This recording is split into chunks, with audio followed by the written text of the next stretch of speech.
C'est parti pour la vidéo de présentation du programme DivX Plus en version 8. Je vais ouvrir ma machine virtuelle. Je lance l'installation du programme, oui.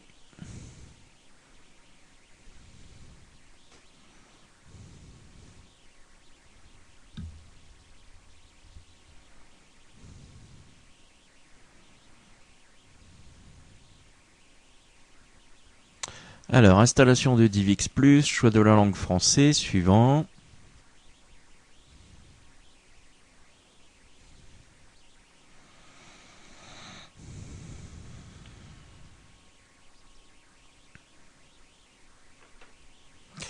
Alors, veuillez lire les conditions de la licence avant d'installer le logiciel DivX Plus.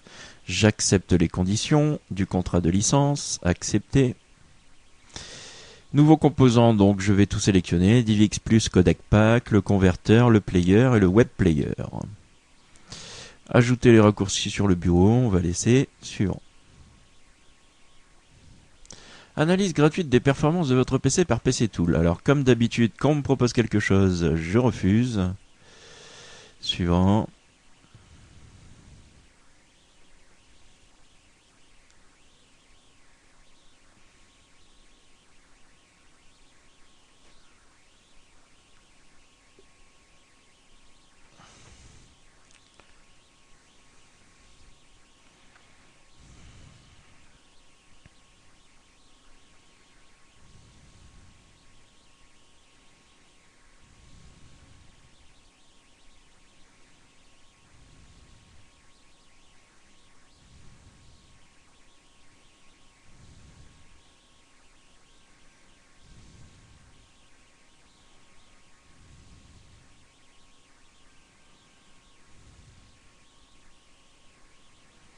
Alors, vous avez correctement installé DivX for Windows. Terminé. Alors, il en profite pour m'ouvrir une fenêtre du navigateur en me disant que c'est installé.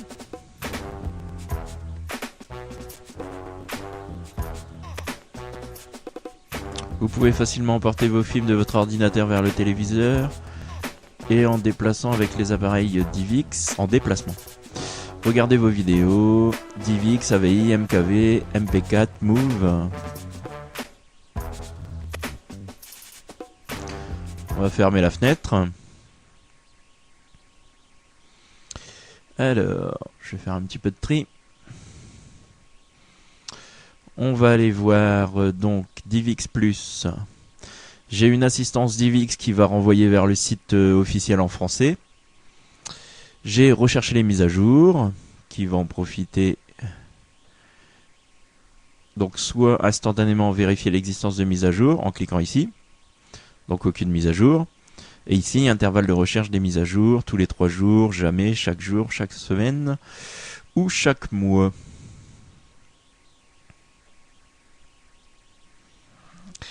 On a le DivX Plus converteur.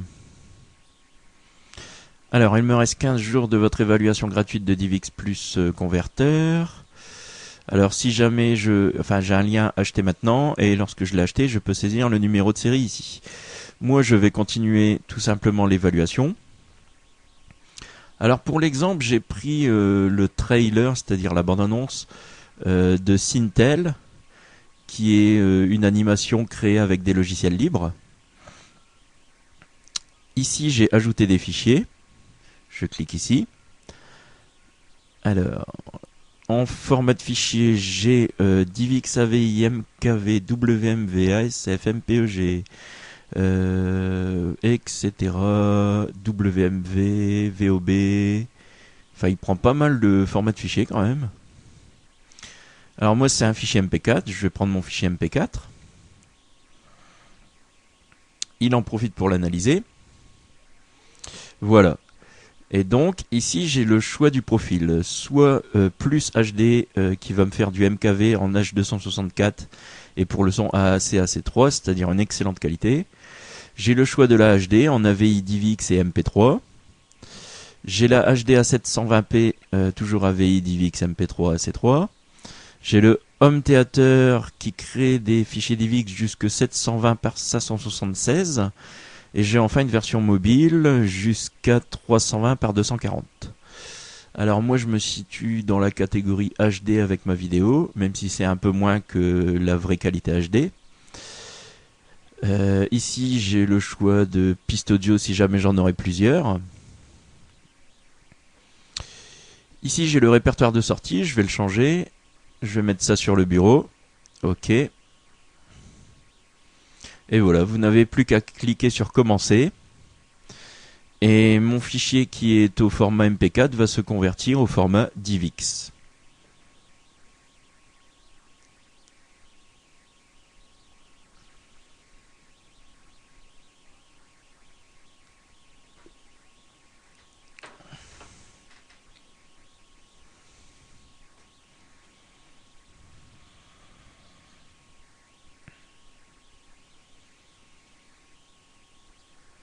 Alors comme vous le voyez, le convertisseur DivX Plus est extrêmement simple. Il n'y a pas 36 paramètres à enregistrer.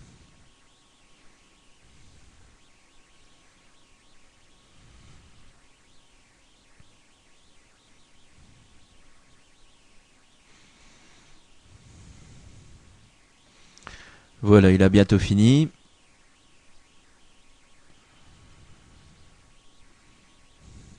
Et voilà, j'ai mon fichier qui carrément se termine avec l'extension .divx.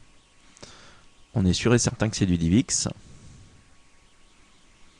Voilà, si je le lance, il va me l'ouvrir avec le player DivX.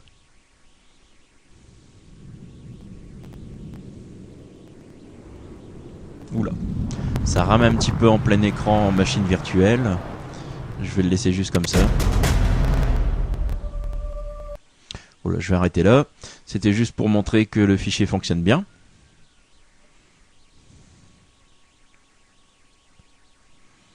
Alors on a évidemment le DivX Plus Player.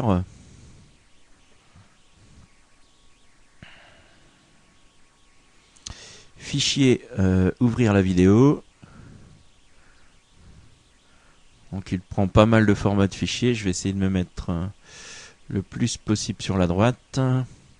Voilà, DivX, XVID, AVI, MKV, Move, Qt, MP4, MTS, TS, MPEG, WMV, RM, RMVB. Il prend pratiquement tous les formats de vidéo, tout du moins les plus connus. On va aller voir un petit peu les préférences du programme.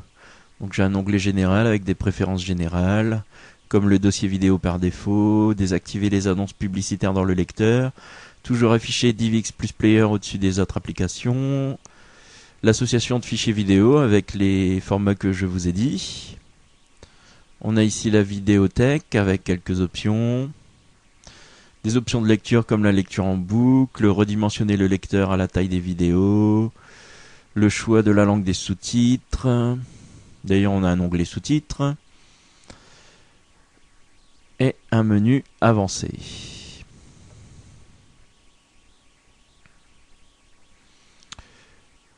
Voilà, affiché, taille de la vidéo, normale, demi-taille, taille double, plein écran, les proportions de la vidéo, 4 tiers ou 16 neuvième.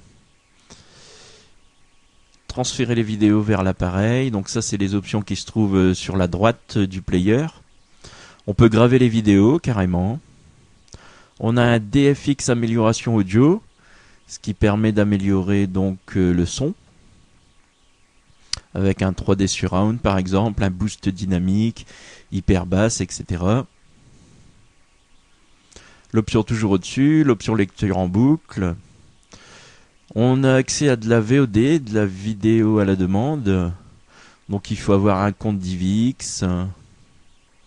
Bon, personnellement, je n'en ai pas, donc je ne vais pas vous montrer ceci. On a le menu d'aide, bien évidemment, avec le célèbre à propos du programme. Sur le côté, on peut transférer vers un lecteur DVD, un Blu-ray, télé ou PlayStation 3. Je vais prendre par exemple un lecteur DVD. Alors, il se sert de DivX to go, suivant. Donc on a le choix du type d'appareil DivX, soit DivX normal, soit HD, soit HD+. Je vais laisser en normal, suivant. Alors là par contre je vais pas pouvoir vous montrer plus loin parce que il me faut soit un graveur DVD et le graveur n'est pas reconnu dans ma machine virtuelle, soit une clé USB et je n'en ai pas sous la main. Bref, vous pouvez convertir aussi avec DivX Player.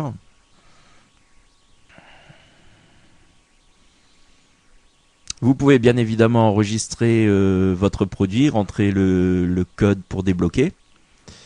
Et on a aussi bien évidemment les réglages du codec.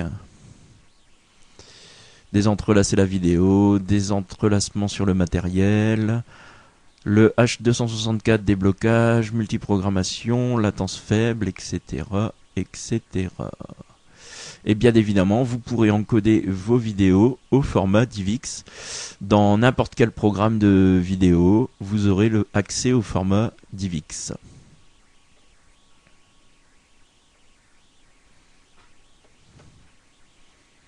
Voilà, c'est tout pour cette présentation de logiciel.